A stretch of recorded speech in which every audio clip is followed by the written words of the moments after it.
Hey everyone, and welcome to The Year Was, a podcast all about today. I'm your host, Michael Montalvo, and together we take the history train back in time once again to discover what makes today truly unique. For the next few minutes, we continue to gather random nuggets of trivia to make you sound smart, or just drop that little fact that makes others stop and say, "Hey, who invited you? Like, seriously, why are you here?" On this episode, we examine the events that occurred today, October 16th. A quick note, Brigham Young makes yet another appearance as his university is founded in Provo, Utah, making him as important to this podcast as William Herschel and Lou Gehrig, who was voted AL MVP by the BBWAA in 1936. Whatever, it's no big deal.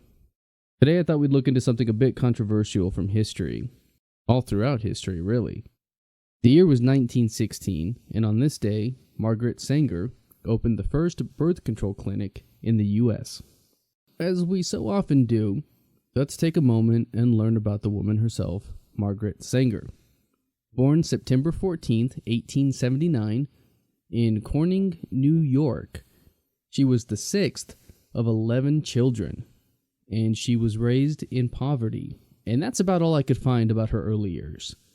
Seriously, in my many minutes of research, that's all I found. Oh, exclamation point. She was also a devout Roman Catholic Irish woman. So there's that too. According to womenshistory.org, her life course was changed when her mother died at age 50, which Sanger understood resulted from a physical toll of 11 pregnancies. After her mysterious childhood, she became a nurse in 1902, married William Sanger, also in 1902, and he was an architect. They moved to Hastings, New York, had 3 children, and then moved to New York City in 1910, where they mingled with the likes of Max Eastman, Upton Sinclair, and Emma Goldman, all progressive-era activists and intellectuals.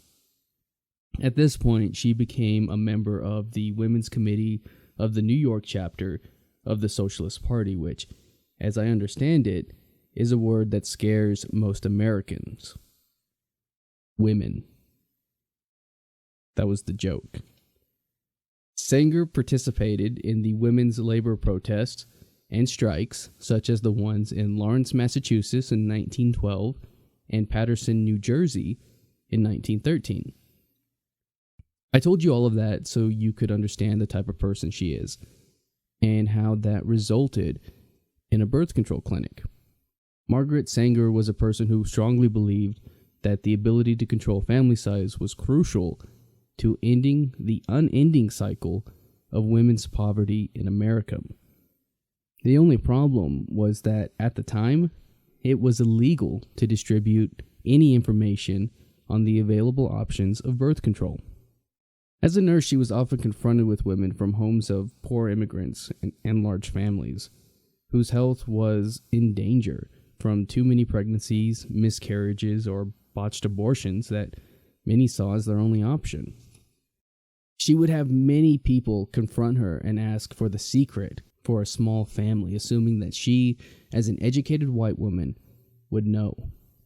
It was in these moments that Sanger decided to embark on the task of providing women with information on birth control and repealing the federal Comstock Law. I'm sure all of you listening know what that was, but I needed further information on it. The federal Comstock Law was passed March 3rd, 1873, and basically stated that contraceptives were to be defined as obscene and illicit, and it was now a federal offense to send birth control through the mail or have it travel across state lines. This brings us to 1914. Sanger began publication of her feminist publication, The Woman Rebel, which advocated birth control. At some point in 1914, I couldn't pinpoint an exact date, she divorced her husband and was also charged in violating the Comstock Law, causing her to flee the country for England. This didn't stop her publication, though, and she entrusted her friends to share a pamphlet she wrote on contraceptive techniques.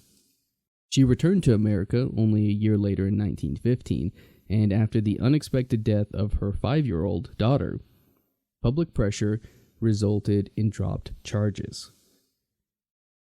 And now we are up to 1916, when she opened the first birth control clinic in Brooklyn. It was only open a week before she was arrested again. She was thrust back into the spotlight, and that brought to her supporters from all over. She twice appealed and was twice denied. However, while she did lose, the court ruled that physicians could prescribe contraceptives to women for medical reasons, and it was actually this loophole that allowed Sanger to open a new clinic in 1923 and had it staffed with female doctors and social workers. This clinic was actually the foundation for what would later become the Planned Parenthood Federation of America. Margaret Sanger did a lot for the advancement of contraceptive education and is actually credited with coining the term birth control. For all the good, there was also some bad. She founded Planned Parenthood and launched the Birth Control Review, founded the American Birth Control League. She formed the National Committee on Federal Legislation for Birth Control, and used this to lobby Congress for legislation to allow doctors to prescribe birth control. And despite resistance from doctors and the Catholic Church, her activism led to the legalization and widespread use of contraceptives in the U.S. In 1936, it became legal for doctors to prescribe, and in 1971, almost a century after being put into place, the Comstock laws were finally ended. And that was the good. Here's the not so good. Sanger was associated with racist and anti-Semites. In fact, she spent time with the eugenics movement, which aimed to breed out the undesirable populations and traits by looking to limit the ability of these people to reproduce by use of birth control and sterilization. She saw the value in birth control, preventing birth defects, and although she associated with the eugenics movement, she didn't agree with the racial and class focus. This association, however, would tarnish her reputation. In her later years, through her efforts, she recruited Gregory Pincus, and the pill was developed and eventually approved by the FDA in 1960. Margaret Sanger died 6 years later in 1966 at the age of 86. And that's going to do it for us today. If you're watching this on YouTube, you can find the audio version anywhere you get your podcasts. Links in the description. If you like the podcast and want to hear more, give us a rate and a review. That helps me out and lets me know what direction to keep this going in. And hey, if you liked it, share it with a friend. They might like it too. You can find me on social media and at YouTube at the Apple Cider Club. And as always, I want to thank the Tim Kreitz Band for our musical theme. And thank you for listening. We'll see you next time. Also, real quick at the end, I want to wish a happy birthday to my mom.